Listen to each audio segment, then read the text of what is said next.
Hi, my name is Manjinder. So I'm presenting today on ACL tear. So this is the tear of anterior cruciate ligament of the knee. So this is the major ligament of knee. So most common injury occurs like in 50% of cases. So there are two type of tears. One is partial and one is full tear. So in most of the cases there is full tear of anterior cruciate ligament.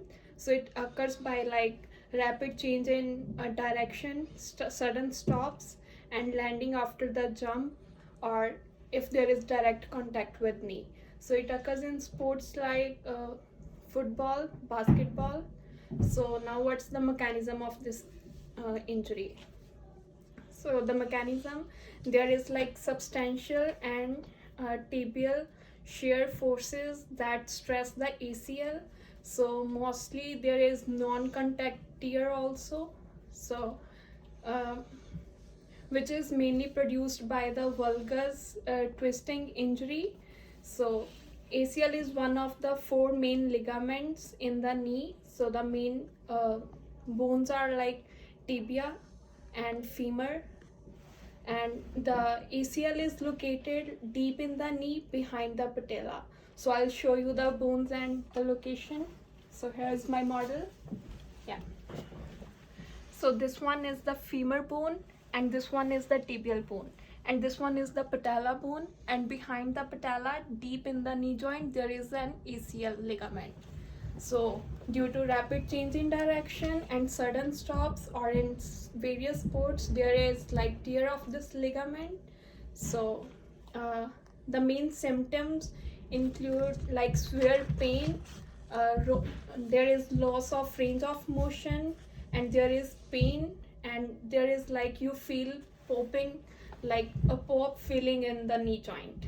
So at first when you are present at the injury site, so you should like seat the patient, and you should like rest the leg of the patient. There should be no movement of the patient, and you should follow the RICE protocol, which is rest, icing, compression, and elevation.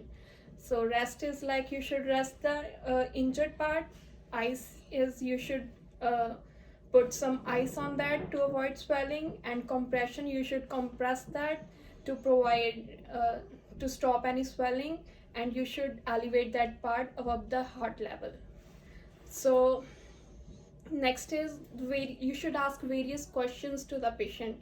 Those questions might be like the age, the sport or like recreation activity in which they were participating, and how the injury occurred.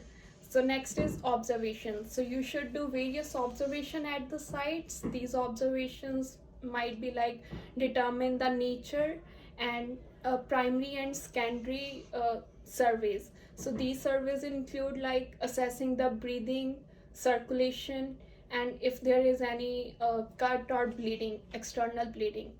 So next is like referrals. uh, like as a fitness professionals, we are not uh, we cannot like provide any we cannot provide any instruction like or observe. So we just have to observe the patient and refer them to the doctor or some physician. So they will diagnose, predict the injury. Like we don't have any valid authority to diagnose the patient, so only physician can do it. So you have to refer them to the physician. So next is treatment. So physician will do the treatments. So there can be like physical therapy. You can provide knee brace on the knee for the sport, and there can be surgery.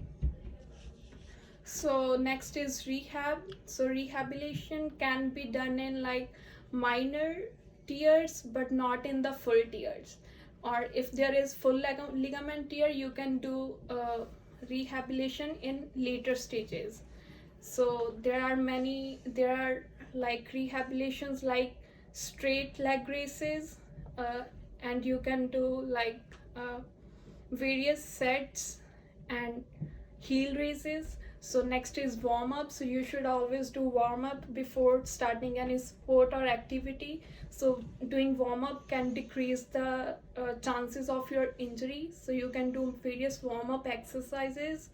And next is like stretching. Yeah, you can do stretches like squats, which can like relax your muscles and avoid any injury afterwards. So next is like when the patient or the person who suffered injury returns from the injury back to the sport, so you must check for the proper range of motion, and like you should like there should be proper warm up before doing any activity. Yeah, so that's it. That's end of my presentation.